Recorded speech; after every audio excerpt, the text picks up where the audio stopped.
एक paradise lost किसकी महाकाव्य कृति है? जॉन मिल्टन की। 2 मिल्टन ने पैराडाइस लॉस्ट किस भाषा में लिखी है? इंग्लिश में, ब्लैंक वर्स में। 3 पैराडाइस लॉस्ट कितने बुक्स में विभाजित है? 12 बुक्स में, 1674 एडिशन। 4 पैराडाइस लॉस्ट की सेंट्रल थीम क्या है? मैन का गॉड की आज्ञा का उल्लंघन और उसका परिणाम। 5 मिल्टन ने पोअम का उद्देश्य क्या बताया? Justify the ways of God to man. वह दिखाना चाहता है कि गॉड की भलाई और आज़ाद इच्छा दोनों एक साथ कैसे हो सकते हैं। 6 पैराडाइस लॉस्ट में किस बाइबिलिक कथा का उपयोग हुआ है? जेनेसिस 1:3 की कथा एडम ईव का फॉल और पैराडाइस छोड़ना। 7 पैराडाइस लॉस्ट की शुरुआत किस दृश्य से होती है? साटन और फॉलन एंजल्स का नरक में गिरना और बातचीत। 8 साटन को नरक में कैसे दिखाया गया है? बड़े, बलशाली और घमंडी, लेकिन टूटे हुए और दुर्भाग्यपूर्ण। 9 साटन का famous line better to reign in hell than serve in heaven किस भावना को दिखाता है? घमंड, विद्रोह और गुलामी न बर्दाश्त करने की इच्छा। 10 ईव का आदमी जीवन में पहला पाप क्या था? फोरबिडन फ्रूट को खाना, जो गॉड की आज्ञा का उल्लंघन था। 11 एडम ने पाप क्यों किया? ईव के साथ एकजुट रहने और उसे अकेला न छोड़ने की भावना से। 12 गॉड ने एडम ईव को पैराडाइस से क्यों निकाला? उनकी अवज्ञा और विद्रोह के कारण, जस्टिस और डिसिप्लिन के लिए। 13 आर्कएंजल माइकल की भूमिका पैराडाइस लॉस्ट में क्या है? गॉड का संदेशवाहक और एडम को भविष्य दिखाने वाला शिक्षक। 14 माइकल ने एडम को क्या भविष्य दृष्टि दिखाई? नोह फ्लड, भविष्य के अपराध और अंत में क्राइस्ट की सैक्रिफाइस। 15 फीलिक्स कल्पा का अर्थ पैराडाइस लॉस्ट में क्या है? वह पाप जिसके बाद रिडेम्पशन और बड़ा भलाई हुई। 16 मिल्टन ने पैराडाइस लॉस्ट को किस तरह एक क्रिश्चियन एपिक कहा है? इसमें क्लासिकल एपिक फॉर्म और क्रिश्चियन थीम दोनों मिलते हैं। 17 पैराडाइस लॉस्ट की TIMEP या रायोडी कौन सी है? Restoration period, MID 170th century, puritan background के साथ। 18 मिल्टन की नेत्रहीनता ने पोअम पर क्या असर दिखाया? आंतरिक दृष्टि और भाषण शक्ति पर जोर बढ़ गया। 19 मिल्टन ने ब्लैंक वर्स क्यों चुना? यह एपिक को ग्रैंड, गंभीर और लचीला बनाता है। 20 साटन की नीति का मूल कारण क्या है? घमंड, ईर्ष्या और आज्ञा मानने से इनकार। 21 गॉड द फादर की मैं विशेषता क्या है? न्यायी, दयालु, ऑमनिसिएंट और दैवी योजना का निर्माता।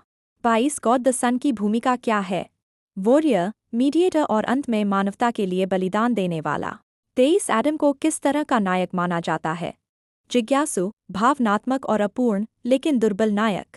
24 ईव के चरित्र की मुख्य विशेषता क्या है?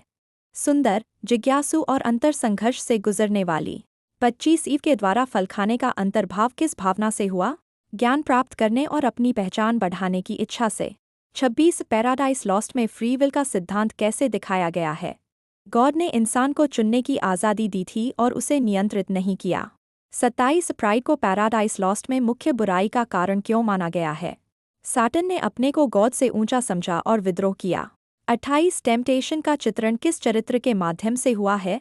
साटन सर्पेंट के रूप में ईव को प्रलोभन देता है। 29 एडम का रिपेंटेंस कैसे दिखाया गया है? वह अपनी गलती मानता है और आगे बढ़ने और भक्ति में लगने की शपथ लेता है। 30 ईव के रिपेंटेंस का सबसे महत्वपूर्ण पहलू क्या है? वह न केवल फल खाती है बल्कि बाद में अपने शब्द और भाव वापस लेती है। 31 सिन और डेथ किस तरह के कैरेक्टर्स हैं? एलेगोरिकल, सिंबॉलिक कैरेक्टर्स, बुराई और मृत्यु के प्रतीक। 32 साटन के चरित्र को रोमांटिक हीरो क्यों कहा जाता है? वह बड़ा, वक्तासक्त और विद्रोही लगता है, जो रोमांटिक कवि को आकर्षित करता है। 33 मिल्टन की स्टाइल में एपिक सिमिलेस का उद्देश्य क्या है? बड़े दृश्यों और भावनाओं को और भी विशाल और चित्रित बनाना। 34 मिल्टन की धार्मिक लैंग क्यों गहन लगती है? वह बाइबलिक और आधारित शब्दों का इस्तेमाल करता है, जो गंभीर और पवित्र लगता है। 35 पोएम की ओपनिंग लाइन क्या कहती है? ऑफ मैन्स फर्स्ट डिसोबीडियंस से कहानी शुरू होती है। 36 इस लाइन का उद्देश्य क्या है? दिखाना कि पोएम एडम ईव के पाप और उसके परिणाम पर केंद्रित है। 37 साटन का नरक से भागना किस थीम को दिखाता है? विद्रोह, टूटी हुई दैवी व्यवस्था और भ्रमित मानसिकता। 38 केओस का चित्रण किस तरह इम्पॉर्टेंट रहता है? वह द्वारा दी गई व्यवस्था के विपरीत कन्फ्यूजन और डिसऑर्डर को दर्शाता है। 39 एडन को पास्टोरल पैराडाइस क्यों कहा जाता है? वह शांत, सुंदर, फलदार और युद्धरहित जगह है, जो पास्टोरल इमेजरी देता है। 40 पोएम की कंक्लूडिंग टोन कैसी है? दुखद लेकिन आशावादी एग्जाइल के बाद भी रिडेम्पशन की उम्मीद है। 41 पैराडाइस लॉस्ट में हायरार्की का वर्णन कैसे होता है? हेवन सबसे ऊपर, अर्थ बीच में, केओस और हेल नीचे, दैवी व्यवस्था। 42 एडम की गॉड से अटूट भक्ति किस तरह दिखती है? वह हमेशा गॉड की आज्ञा का सम्मान करने की इच्छा रखता है। 43 ईव की सबमिशन को मिल्टन कैसे दिखाता है? वह पैट्रियार्कल स्ट्रक्चर में कंप्लायंट और अंत में एडम के साथ चलने को तैयार। 44 ईव के द्वारा अपनी गलती स्वीकार करने पर मिल्टन क्या मॉरल देता है? प्रेम, एकजुटता और ऑर्गेनाइजेशन से मानवता बच सकती है। 45 गैब्रियल, राफेल और यूरियल की रोल्स क्या हैं? रक्षा, निरीक्षण और ज्ञान प्रदान जैसी दैवी भूमिकाएं। 46 बील्ज़बब का साटन के साथ अलायंस किसे दिखाता है? बुराई की बड़ी सभा और दूसरे फॉलन एंजल्स का गुट। 47 मोलोज किस गुण का प्रतीक है? युद्ध, खून खराबा और आक्रामक शक्ति। 48 बेलियल किस विकृति का प्रतीक है? आलस, आराम और नैतिक ढीलापन। 49 मैमन किस विकृति का प्रतीक है? लालच और धन प्रेम। 50 साटन, सिन और डेथ की वंश परंपरा क्या दिखाती है?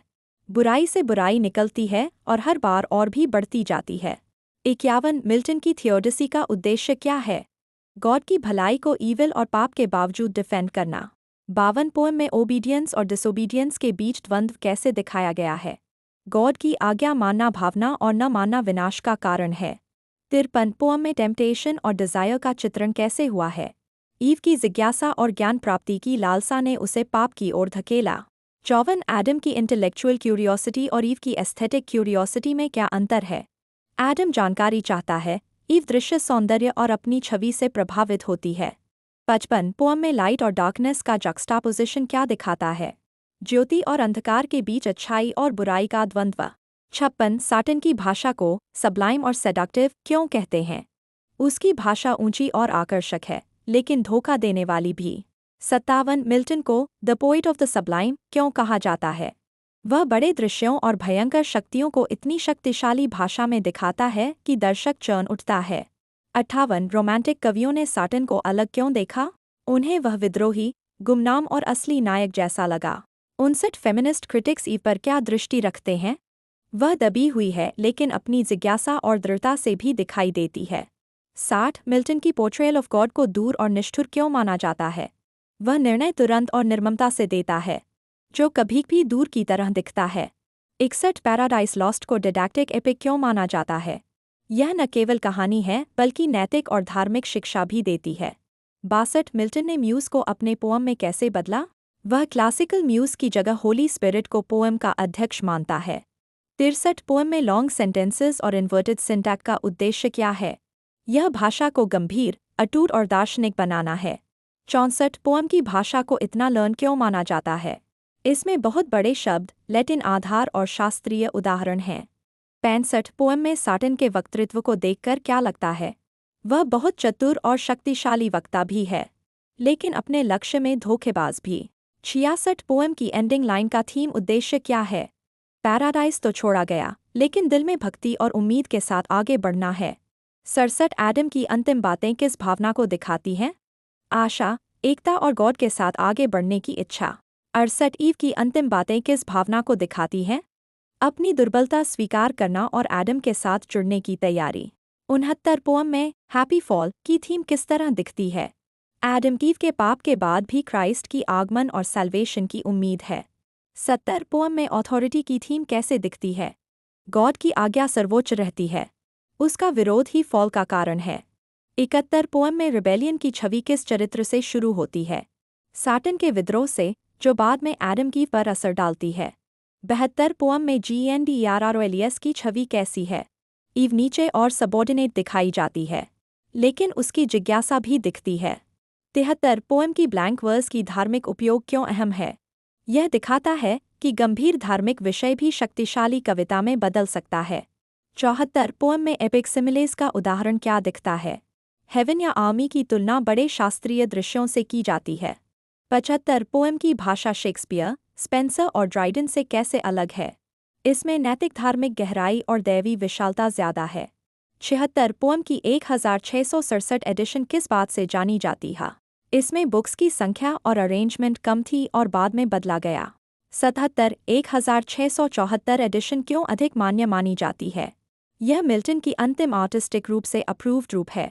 78 पोअम को इंग्लैंड और अमेरिका की शिक्षा में क्यों रखा जाता है?